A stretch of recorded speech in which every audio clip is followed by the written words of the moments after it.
So welcome to the blending day, mixing the registrations, which can quite possibly be the most challenging thing to do in singing.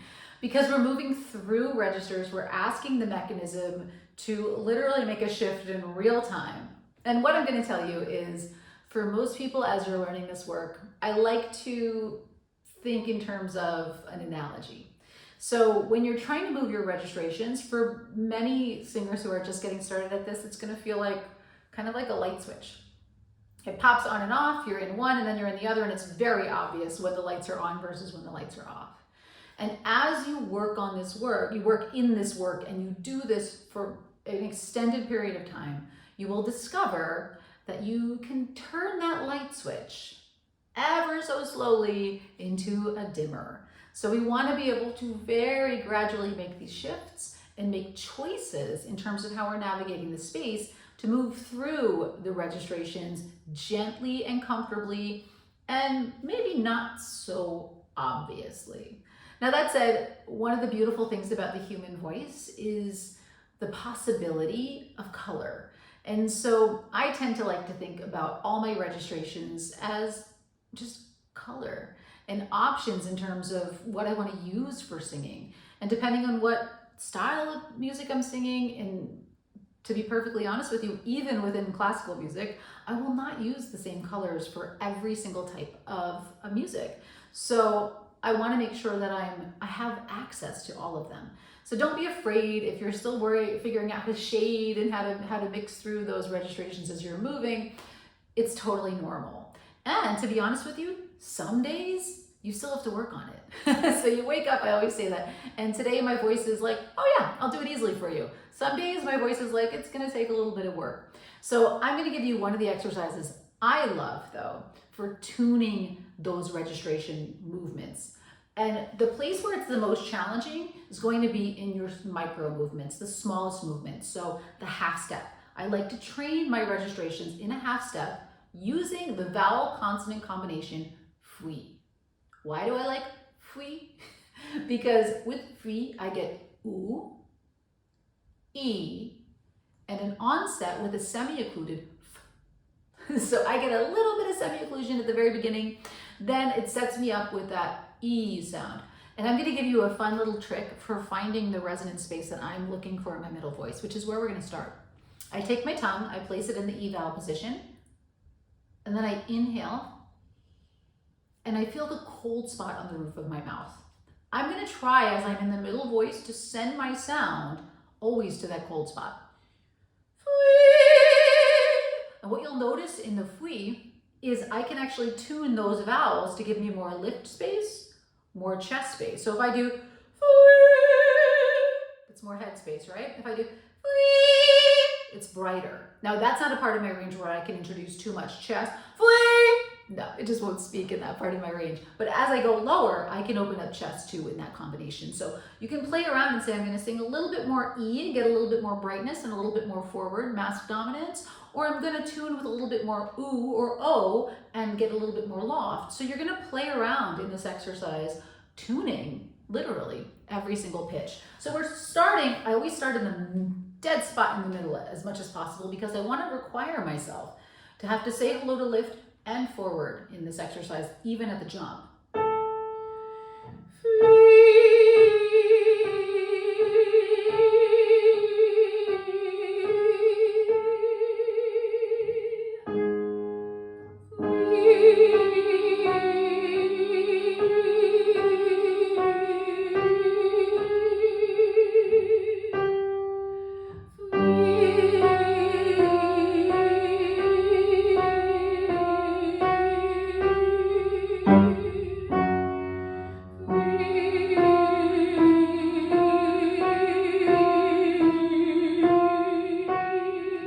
You can hear the chest sneaking in.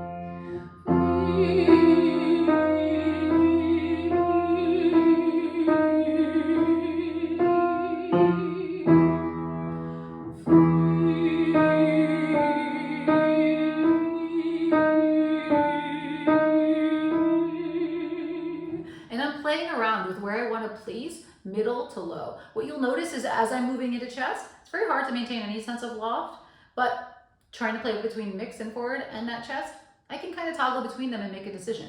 So as you're moving down, you're going to do that. I'm going to show you as you're moving back up how that works too. So let's start in that same position. I will take this exercise, by the way, all the way as low as I can get it.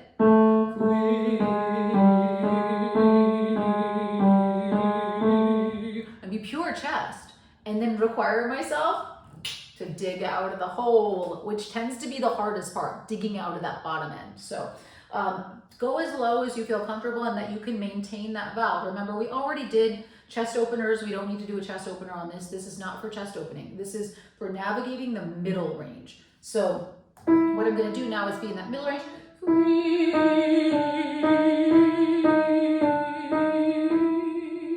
And show you how I move up in from middle mix into actually headspace, which is pretty kind of fun. So I'm going to start a little higher because otherwise we'll be here a while. As if you've ever seen me in my warming up the soprano video, it takes a long time to get through the soprano range, and I don't want to sit here and do it all with you today. Feel free to take your time and do it yourself.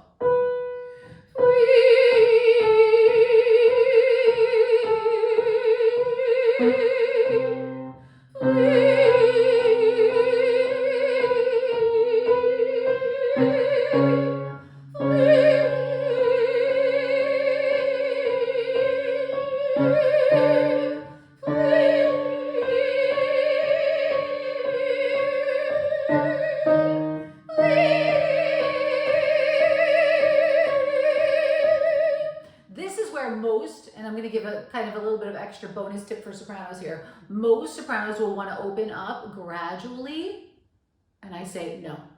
No. Stay mixed, stay closed. And I'm going to show you my little trick for singing super easy high notes.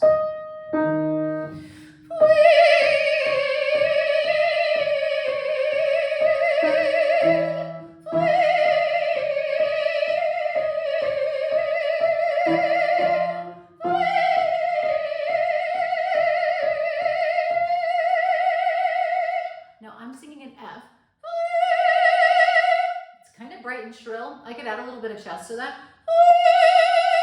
Have a little bit more depth in the sound. To be perfectly honest with you, I'm not sure how good that's going to work with the sound setup I have here today. It might be blowing out my speakers already. But just so you know, now I've set myself up in the middle voice to be nice and defined. I don't like to think in terms of like closed or tense or tight. I want my middle range to be defined.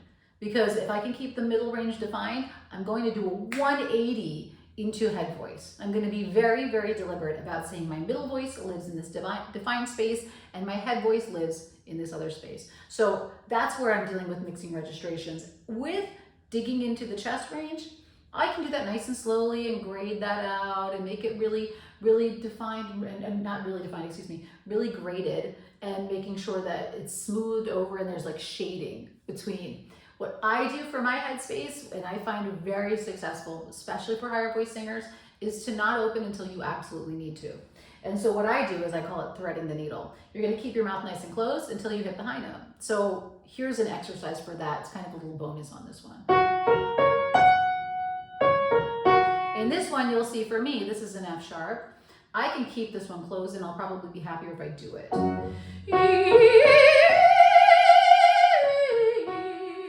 Now the next one I'm going to show you, this is how I handle a high note.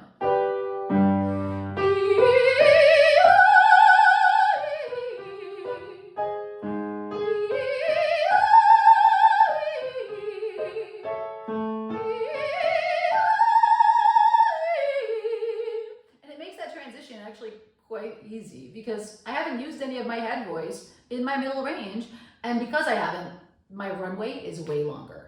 So that is how you navigate moving through the registrations. So you can play with that fouille exercise coming down, opening up into chest, trying to shade. Then as you come back up to the top, if the top is accessible to you and you have built that head voice, or you are a soprano or even a tenor, you may play around a little bit more with this open versus closed experience.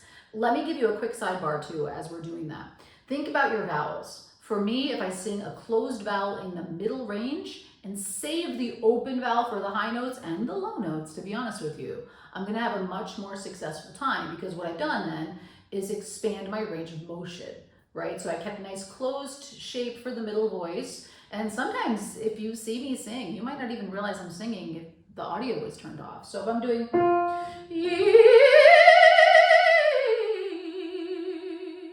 my mouth probably doesn't even look like it's doing much in terms of singing. So it will be, though, as I'm singing a high note, very obvious that that's happening. So play around with your mouth position, open versus closed. See what helps you find the ideal resonance space for where you are in your range.